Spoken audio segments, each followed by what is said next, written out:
नमस्कार, खबर अभी तक देख रहे हैं आप और मैं हूं आपके साथ नासिर कुरैशी। 24 की खबर में उन खबरों पर बात करेंगे, वो खबर आपको दिखाएंगे जो सियासत के माहौल को गर्म किए हुए हैं। लोकसभा चुनाव नजदीक है और उसको लेकर तीखी बयानबाजी भी हो रही है।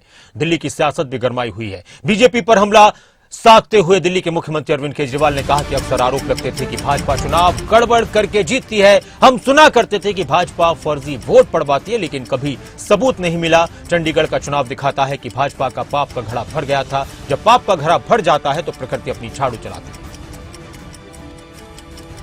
है। जो चंडीगढ़ का चुनाव है ये दिखाता है कि उनका पाप का घड़ा कैसे भर गया था।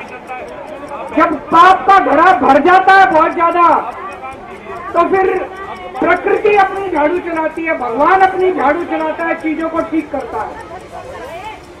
चंडीगढ़ का चुनाव कहने को तो छोटा सा चुनाव था, 10 बाई 10 किलोमीटर का एक छोटा सा शहर है। मेयर का चुनाव था, लेकिन दुनिया की सबसे बड़ी पार्टी चंडीगढ़ के चुनाव में वोटों की चोरी करते हुए पकड़ी गई, रंगे हाथों पकड़ी गई। ये जो चंडीगढ़ का चुनाव है,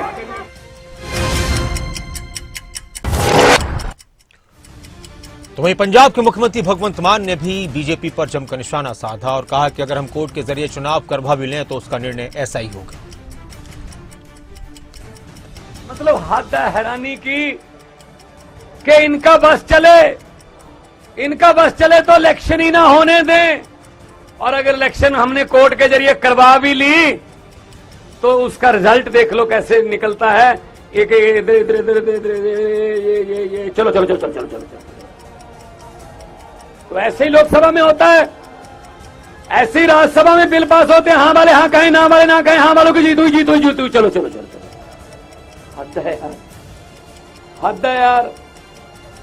फिर भाई साहब इतना पैसा क्यों खर्चते हो? देश में इलेक्शन करवाने के लिए सीधा ही तानाशाही डिक्लेयर कर दो। एक बात में मीडिया खड़ा सारा, एक बात मैं आपको कहना चाहता हूं।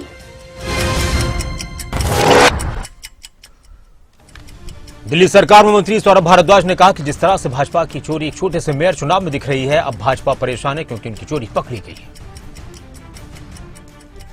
देखिए, जिस तरीके से भारतीय जनता पार्टी की चोरी एक छोटे से मेयर के इलेक्शन में दिख गई कि उनके प्रिसाइडिंग ऑफिसर खुद अपनी कलम से सीसीटीवी कैमरे के अंदर वोटों को खराब करने की कोशिश कर रहे हैं, निशान लगा लगा के वोट को इनवैलिड बना रहे हैं। इससे बड़ी चोरी तो मुझे लगता है कि प्रजातंत्र में कभी सामने पकड़ी नहीं गई। और अब भारतीय जनता पार्टी परेशान है क्योंकि चोरी खुल गई। इसीलिए जो शांतिपूर्ण प्रदर्शन था उसको रोकने के लिए भी जगह जगह विधायकों को डिटेन कर दिया गया है, पार्षदों को डिटेन किया गया है, बसों को रोक लिया गया है, प्रदर्शन रोका जा रहा है। देखिए, जिस तरीके से भारतीय जनता पार्टी की चोरी दिल्ली के मुख्यमंत्री अरविंद केजरीवाल को ईडी के समन पर भाजपा नेता मनजिंदर सिरसा ने कहा कि अरविंद केजरीवाल 1-2 दिन में अपने विधायकों की बैठक बुलाने जा रहे हैं और वहां पर वो अपना इस्तीफा देंगे।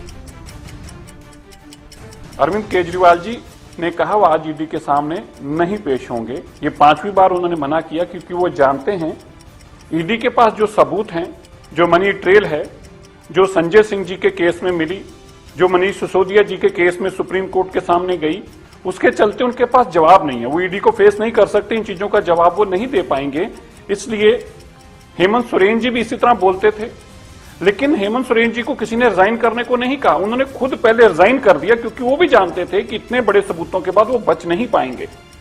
मुझे आम आदमी पार्टी के एक बहुत बड़े क्या सबसे बड़े लीडर जो अरविंद केजरीवाल जी के बाद माने जाते हैं, अब उन्होंने अभी बताया कि अरविंद केजरीवाल जी 1-2 दिन में मीटिंग बुलाने जा रहे हैं अपने एमएलए की और वहां पे वो रिजाइन करेंगे। केंद्रीय मंत्री मीनाक्षी लेखी ने कहा कि 5 समन के बाद भी अरविंद केजरीवाल कानून व्यवस्था को उल्लंघन कर रहे हैं और ईडी के सामने नहीं जा रहे क्योंकि वो जानते हैं कि उन्होंने क्या क्या भ्रष्टाचार किए हैं, वो इसका जवाब देना नहीं चाहते। आपने बिल्कुल ठीक पकड़ा कि 5 समन के बाद भी वो जो कानून व्यवस्था है उसका उल्लंघन कर रहे हैं और ईडी के पास नहीं जा रहे क्योंकि जानते हैं कि क्या क्या भ्रष्टाचार किया है और क्या क्या कारनामे हैं और उनका जवाब नहीं देना चाह रहे। लेकिन जो बात नोट करने वाली है वो ये है कि 5वीं बार ईडी के समन पे नहीं जा रहे हैं, लेकिन भारतीय जनता पार्टी के दफ्तर के आगे नाटक कर रहे हैं। तो मुझे लगता है कि केजरीवाल का एक ही नारा, काम जीरो और ड्रामा सारा। तो ये ड्रामा जो है वो चारों तरफ दिखाई दे रहा है कि जब कानून व्यवस्था, नियम व्यवस्था आपको पालन करनी होती है, और अगर आप मुख्यमंत्री किसी राज्य के हैं तो जाहिर तौर पे कानून व्यवस्था ही आपके लिए। दिल्ली सरकार में मंत्री गोपाल राय ने बीजेपी पर बड़ा हमला बोला और कहा कि देश में बीजेपी विपक्ष की चुनी हुई सरकारों को खत्म करने की कोशिश करे और विपक्ष के नेताओं को खत्म करने का प्रयास किया जा रहा है। अभी जिस तरह से दबाव में लेकर के बिहार के अंदर सत्ता पलट किया गया, अभी झारखंड के अंदर जिस तरह से गिरफ्तारी के बाद बहुमत का पत्र राज्यपाल को सौंपने के बावजूद भी वो दो दिन से इंतजार कर रहे हैं शपथ के लिए, शपथ नहीं दिलाई जा रही है। पूरे देश के अंदर भारतीय जनता पार्टी जो भी विपक्ष के चुनी हुई सरकारें हैं उनको खत्म करने की कोशिश कर रही है, विपक्ष के नेताओं को खत्म करने की कोशिश कर रही है, उनको गिरफ्तार करने की कोशिश कर रही है।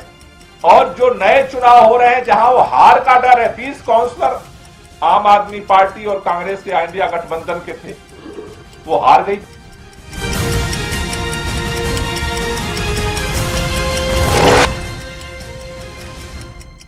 दिल्ली के मुख्यमंत्री अरविंद केजरीवाल को ईडी के समन पर केंद्रीय मंत्री रामदास अठावले ने कहा कि मुझे लगता है कि किसी कानूनी नोटिस को गैर कानूनी बोलना ठीक नहीं। एजेंसियों को उसकी जिम्मेदारी दी गई है, उन्हें जब कोई जानकारी मिलती है तो वो बड़ा आदमी हो या छोटा आदमी, उनसे पूछताछ की जाती है, उन्हें पूछताछ के लिए बुलाते हैं। अरविंद केजरीवाल को भी अपना बयान ईडी के सामने जाकर देने की आवश्यकता है।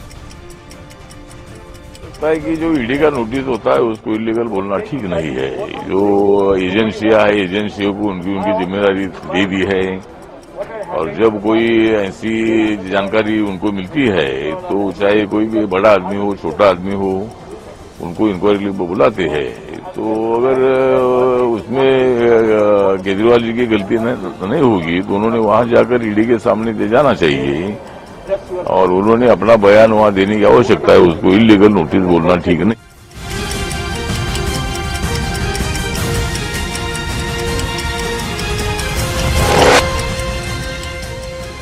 शिवसेना उद्धव ठाकरे गुट के सांसद संजय राउत ने कहा कि हेमंत सोरेन की गिरफ्तारी भी गैर कानूनी है और अरविंद केजरीवाल के ऊपर एक्शन भी गैर कानूनी है। ईवीएम और ईडी है तो मोदी और भाजपा है, ये नारा देश में गूंज रहा है। चाहे महाराष्ट्र हो, बिहार हो, दिल्ली हो या झारखंड हो, जो भाजपा के साथ नहीं उस पर ईडी छापेमारी करेगी। हेमंत सोरेन की अरेस्ट भी अनलॉफुल है, अरविंद केजरीवाल के ऊपर एक्शन भी अनलॉफुल है। इस देश में ईडी जिसके ऊपर कार्रवाई कर रही है वो 99% अनलॉफुल है, इलीगल है, ये सबको मालूम है। लेकिन ईडी बीजेपी की एक्सटेंडेड ब्रांच है, सबको मालूम है। जो बीजेपी कहेगी वो ईडी करेगी। ईवीएम और ईडी के सिवाय बीजेपी नहीं है। ईवीएम और ईडी है तो मोदी और बीजेपी है, ये नारा इस देश में गूंज रहा है।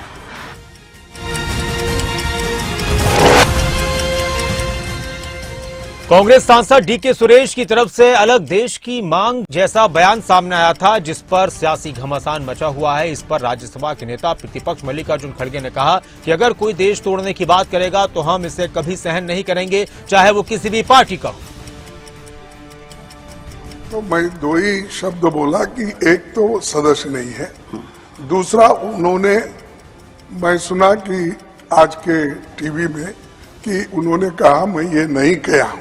अगर किया है तो प्रिविलेज को वहां पर भेजने दो, वो करने दो। तीसरी बात बोलता हूं, अगर कोई भी देश को तोड़ने की बात किया हम कभी सहन नहीं करेंगे, चाहे वो किसी पार्टी का हो, चाहे मेरे पार्टी का हो, चाहे उनके पार्टी का हो, चाहे और किसी के। इस देश को एकता रखने के लिए कोई कहे या नहीं कहे, मैं खुद मल्लिकार्जुन खड़गे होके कहूंगा। समाजवादी पार्टी के अध्यक्ष अखिलेश यादव ने कहा कि हमें उम्मीद है कि पीडीए ही एनडीए को हराएगा। उन्होंने कहा कि भाजपा के 10 साल के कार्यकाल में भी भ्रष्टाचार, महंगाई कम नहीं हुई। उन्होंने जो वादे किए सब अधूरे रह गए। पीडीए यानी कि समाजवादी पार्टी की तरफ से पीडीए को लेकर पिछले दलित और अल्पसंख्यकों की बात की जाती है। भारतीय जनता पार्टी अपने सभी सांसदों की टिकट काटने जा रही है, एक के सिवाय, और वो भी जो एक है वो भी अपनी सीट बदलने की सुना है, सीट बदलना चाहते हैं। तो ये समाजवादी पार्टी जीत के लिए आगे बढ़ रही है और हमें उम्मीद है कि पीडीए ही एनडीए को हराएगा। पीडीए उन लोगों की बात है जो 90% लोग हैं भ्रष्टाचार, महंगाई और बेरोजगारी से त्रस्त हैं। भारतीय जनता पार्टी ने, डबल इंजन की सरकार ने और 10 साल के बजट। कांग्रेस नेता जयराम रमेश ने पश्चिम बंगाल की मुख्यमंत्री ममता बनर्जी के बयान पर प्रतिक्रिया दी और कहा कि दिल्ली में इंडिया गठबंधन की सरकार बनेगी। हम समझते हैं कि बंगाल में भाजपा की 18 सीटों को घटाकर 0 तक लाना ममता बनर्जी की प्राथमिकता है और यही हमारा मकसद है। इंडिया गठबंधन में कांग्रेस पार्टी है, तृणमूल कांग्रेस है, सीपीएम है, सीपीआई है, 27 पार्टियां हैं। इंडिया गठबंधन की सरकार बनेगी दिल्ली में। हम समझते हैं कि ममता बनर्जी की प्राथमिकता पश्चिम बंगाल में जो आज 18 सीटें हैं बीजेपी की, उसको घटाकर 0 तक लाएं, वो ही मकसद हमारा भी है। बार बार कह रहे हैं कि कांग्रेस और सीपीएम मिलकर बीजेपी को हेल्प कर रहे हैं। नहीं, हम बीजेपी के खिलाफ लड़ रहे हैं, हम तृणमूल के साथ लड़ना चाहते हैं। इंडिया गठबंधन में तृणमूल शामिल है, हमारे ओर से बातचीत खत्म नहीं होगी। कांग्रेस सांसद गौरव गोगोई ने झारखंड में चुनी हुई सरकार को गिराया जा रहा है ये बात कही और लोकप्रिय मुख्यमंत्रियों को जेल भेजा जा रहा है। ये हमारी लोकतंत्र की परंपरा पर भाजपा का एक और प्रहार है। आज सदन के प्रारंभ में ही इंडिया अलायंस के विभिन्न गठबंधन के साथियों ने, वरिष्ठ नेताओं ने सदन का और अध्यक्ष महोदय का ध्यान आकर्षित करने की कोशिश की, देश का ध्यान आकर्षित करने की कोशिश की कि किस प्रकार से झारखंड में चुनी हुई सरकार को गिराया जा रहा है, लोकप्रिय मुख्यमंत्रियों को जेल भेजा जा रहा है और एक सुनिश्चित योजना के तहत वहां पर हॉर्स ट्रेडिंग का एक वातावरण बनाया जा रहा है। ये हमारी लोकतंत्र के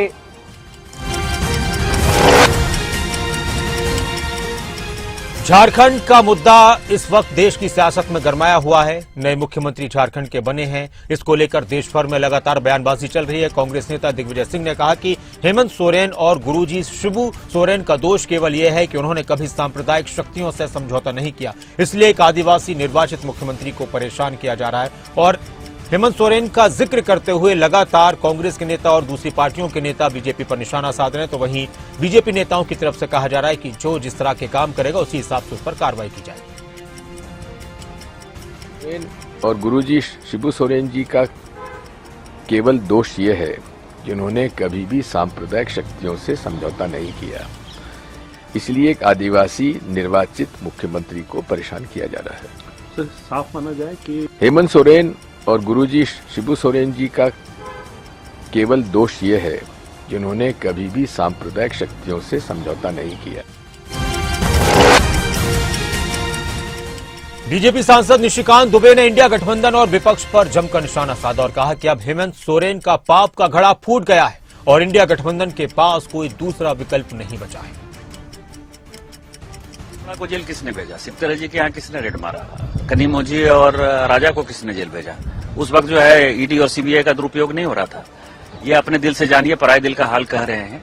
ये सभी जो है उसी मानसिकता के रहे हैं। इन्होंने बहुत दबाव की राजनीति की है, एजेंसीज को जो है इन्होंने अपने उपयोग के लिए किया है। ये माननीय प्रधानमंत्री जी, मोदी जी की सरकार है, ये बड़ी ट्रांसपेरेंट तरीके से काम करती है। और जो भी चोर होगा, पैसा हमने रख दिया क्या हेमंत सोरेन के यहाँ? 36 लाख रुपया हमने रख दिया क्या? 82 संपत्ति जो है बेनामी हमने रख दी क्या? ये हाईकोर्ट के जजमेंट में जो है, लोकपाल वाले जजमेंट में कहा कि 82 यदि संपत्ति है तो आप जांच करिएगा ना, इनकम टैक्स में उसको दीजिएगा ना, उसको आप चुनाव आयोग में बताइएगा ना कि हम जब चुनाव लड़ने जा रहे हैं तो इतनी मेरी संपत्ति है। तो इसलिए अब उनका पाप का घड़ा जो है फड़। झारखंड के नए मुख्यमंत्री चंपई सोरेन ने कहा कि झारखंड में मुझे जो दायित्व मिला है, यहां के सर्वांगीण विकास के लिए हेमंत सोरेन ने जो काम शुरू किए हैं उसे हम पूरा करेंगे। जनता की आशा आकांक्षा के अनुरूप हम काम करेंगे। हमारी सरकार झारखंड के सभी वर्ग समुदायों के लिए काम करेगी। बुनियादी सवाल या बुनियादी शुरुआत में जो किया है यहाँ का आदिवासी, यहाँ का मूलवासी सर्वांगीण विकास के लिए जो काम शुरू किया है हेमंत बाबू ने, उसी काम को हम लोग गति देना है और समय पर हम लोग पूरा करके यहाँ के झारखंड की जनता की जो आशा आकांक्षा।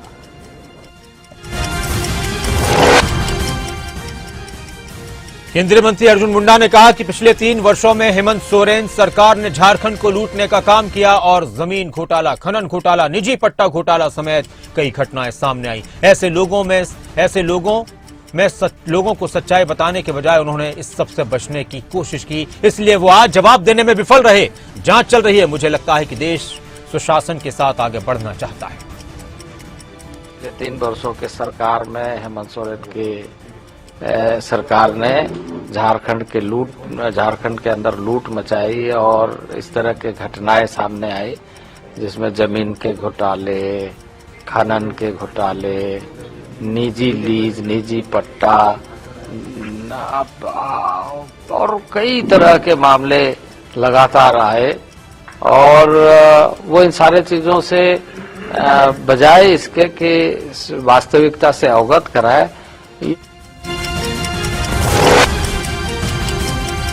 समाजवादी पार्टी के राष्ट्रीय अध्यक्ष अखिलेश यादव ने बीजेपी पर निशाना साधा। कई मुद्दों को लेकर सरकार को घेरा और कहा कि उत्तर प्रदेश में व्यापार करने में आसानी नहीं है, बल्कि अपराध करने में आसानी है। भाजपा सरकार में ये वो प्रदेश बन गया है जिसमें न्याय के लिए लोगों को आत्महत्या करनी पड़ रही है।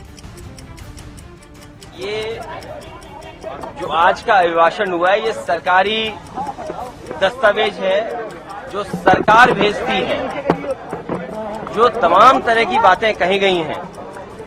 Ease of doing business, Uttar Pradesh में ईज ऑफ डूइंग बिजनेस नहीं है, ईज ऑफ डूइंग क्राइम है और जिसका परिणाम हमें आंकड़ों में दिखाई दे रहा है। महिलाएं, बेटियां सबसे ज्यादा सुरक्षित हैं।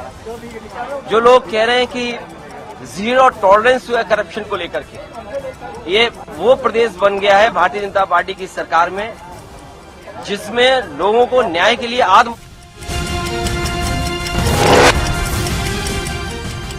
उत्तर प्रदेश के उप मुख्यमंत्री ब्रजेश पाठक ने कहा कि भाजपा सरकार उत्तर प्रदेश के सर्वांगीण विकास के लिए काम कर रही है। ये बजट सत्र है और बजट सत्र में सभी विधायकों को भाग लेकर उत्तर प्रदेश के विकास के लिए अपना योगदान देना चाहिए। समाजवादी पार्टी अपने डीएनए को कभी भी नहीं बदल सकती, उसका अराजकता और गुंडाई फैलाना अभी भी कायम है।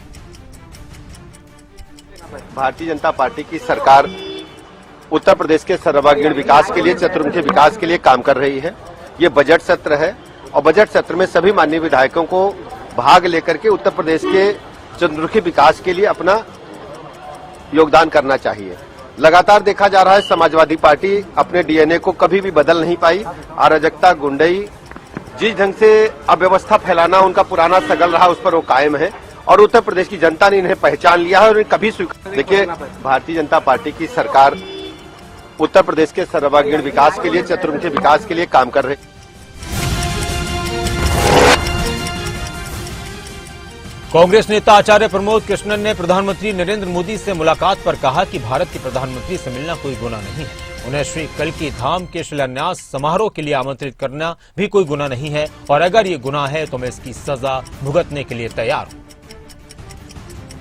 भविष्य दिख रहा है कि जब आप प्रधानमंत्री से मुलाकात कर रहे हैं, पहली बार आप लोगों ने मुलाकात की है, कहीं ऐसा तो नहीं कि आप कहीं चुनाव को देखते हुए भी मुलाकात करने जा रहे हैं? भारत के प्रधानमंत्री जी से मिलना कोई गुनाह नहीं है। प्रधानमंत्री जी को श्री कल्की धाम के शिलान्यास समारोह में आमंत्रित करना भी गुनाह नहीं है और यदि ये गुनाह है तो मैं इस गुनाह की सजा भुगतने के लिए तैयार हूं। आने वाला भविष्य दिख रहा है कि जब आप प्रधानमंत्री से मुलाकात कर रहे हैं, पहली बार आप लोगों ने मुलाकात की है। कहीं ऐसा तो नहीं कि आप कहीं चुनाव को देखते हुए भी मुलाकात करने जा रहे हैं?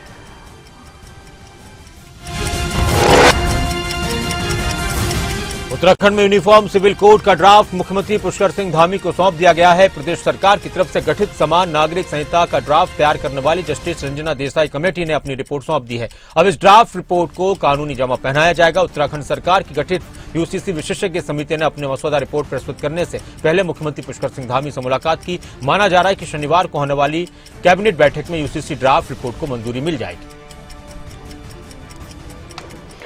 लंबे समय से हम सबको प्रतीक्षा थी कि ड्राफ्ट हमको मिले। कमेटी ने अपना काम किया, हमको आज ड्राफ्ट मिल गया है। हमने चुनाव से पूर्व उत्तराखंड की देवतुल्य जनता से ये वायदा किया था, संकल्प लिया था, हमारे प्रधानमंत्री आदरणीय मोदी जी के मार्गदर्शन में, उनकी प्रेरणा से, कि हम नई सरकार के गठन होते ही समान नागरिक संहिता के लिए कानून बनाने का काम करेंगे। और आज हमको ड्राफ्ट मिल गया है, हम उस दिशा में आगे बढ़ेंगे। विधानसभा जेजेपी के राष्ट्रीय अध्यक्ष डॉक्टर अजय चौटाला ने चुनाव को लेकर एक बार फिर से बड़ा दावा किया। अजय चौटाला ने कहा कि आने वाले लोकसभा चुनाव में हरियाणा में जेजेपी और बीजेपी मिलकर चुनाव लड़ेंगे और सभी 10 सीटों पर जीत हासिल करेंगे। हरियाणा में बीजेपी और जेजेपी के गठबंधन को लेकर कई बार सवाल पूछे जाते रहे हैं, लेकिन अब जेजेपी के नेताओं की तरफ से कहा जा रहा है कि हम गठबंधन में चुनाव लड़ेंगे, हम एनडीए का हिस्सा हैं और इसलिए हरियाणा में बीजेपी और जेजेपी मिलकर 10 की 10 लोकसभा सीटों पर चुनाव जीतेगी। करके लड़ेंगे और 10 की 10 जीतेंगे। 10 के 10 सीटों पर हम मिल करके लड़ेंगे और 10 की 10 जीतेंगे। 10 के 10 सीटों पर हम मिल करके लड़ेंगे और 10 की 10 जीतेंगे। 10 के 10 सीटों पर हम मिल करके लड़ेंगे और 10 की 10 जीतेंगे। 10 के 10 सीटों पर हम मिल करके लड़ेंगे और 10 की 10 जीतेंगे। 10 के 10 सीटों पर हम मिल करके लड़ेंगे और 10 की 10 लोकसभा सीटें जीतेंगे। हरियाणा में अब ऐसा लगता है कि ये तय हो चुका है और बीजेपी और जेजेपी चुनाव के मैदान में एक साथ जाएंगे। वहीं कांग्रेस नेता रणदीप सुरजेवाला ने हरियाणा कांग्रेस का संगठन न होने पर कहा कि यह हमारे अधिकार में नहीं है। साथ ही रणदीप सुरजेवाला ने बीजेपी को लेकर कहा कि बीजेपी भानुमति का कुनबा है। बीजेपी अलग अलग दलों के सत्ता के लालची भगोड़े नेताओं की जमात है। भारतीय जनता पार्टी तो भानुमति का कुनबा है, ना वहां कोई नीतिगत रास्ता है। वो केवल और केवल भगोड़ों को लाकर एक जोड़ी हुई जमात हरियाणा के अंदर है। ये आप सब जानते हैं। उनका ओरिजिनल कोई आदमी नहीं है। वो कोई लोकदल से पकड़ लाए, कोई कांग्रेस से पकड़ लाए, कोई आम आदमी पार्टी से पकड़ लाए, कोई कम्युनिस्ट पार्टी से पकड़ लाए। इसलिए ना उनके पास नीति है ना नीति। भारतीय जनता पार्टी तो भानुमति का कुनबा है, ना वहाँ कोई नीतिगत रास्ता है। वो केवल और केवल भगोड़ों को लाकर एक जोड़ी हुई जमात हरियाणा के अंदर है। ये आप सब जानते हैं। वहीं कांग्रेस विधायक किरण चौधरी ने भी बीजेपी पर निशाना साधा और हरियाणा में लोकसभा की सभी 10 सीटें जीतने के बीजेपी के दावे पर उन्होंने तंज किया और कहा कि क्या फर्क पड़ता है। इन्होंने पिछली बार 75 पार का नारा दिया और जब 40 पर अटके तो लंगड़ी सरकार बनानी पड़ी। आज बीजेपी से हर कोई परेशान दिखाई दे रहा है। महंगाई, बेरोजगारी, भ्रष्टाचार से लोग परेशान हैं। अब वोट की चोट से बीजेपी को जनता बाहर करेगी।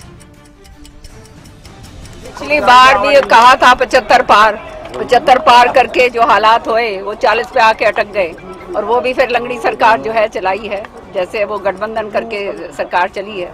तो ये तो नारे हैं, इनके बोलने से क्या फर्क पड़ता है। जनता जो है वो 10 साल उपरांत पूरी तरह से उब चुकी है। महंगाई का इतना जबरदस्त प्रकोप है, बेरोजगारी का इतना जबरदस्त आलम है, भ्रष्टाचार चरम सीमा पर है। तो लोग बदलाव करेंगे, लोग ही जो है वोट के जरिए बाहर करेंगे।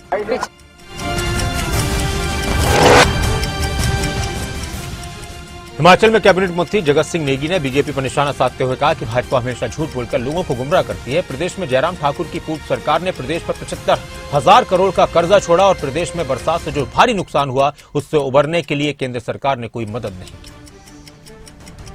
बीजेपी का एक एजेंडा है कि झूठ बोलो, बार बार झूठ बोलो और लोगों को गुमराह करो। अब जयराम जी के साथ आफत यह है कि 5 साल का उनका जो कुशासन था उसका तो वो हिसाब देते नहीं है। 75,000 करोड़ का कर्जा वो छोड़ के गए, 12,000 करोड़ का कर्जा या जो देनदारी है हमारे जो कर्मचारियों का, उसकी वो बात नहीं करते हैं। तो 1 साल के अंदर अगर आप पिछला जाएंगे तो हमने कांग्रेस की जो 1 साल का कार्यकाल रहा, संघर्ष वाला भी रहा और चुनौतीपूर्ण भी रहा। संघर्ष इसलिए करना पड़ा हमें, जो है केंद्र की कोई मदद हमें जो है आपदा में नहीं मिली, पूरा प्रदेश आपदा में फंसा रहा, इतनी ज्यादा त्रास। फिलहाल एक छोटे से ब्रेक के रुकते हैं खबरें अभी तक पर। खबरों का सिलसिला लगातार जारी, आप बने रहें खबरें अभी तक के साथ। नमस्कार।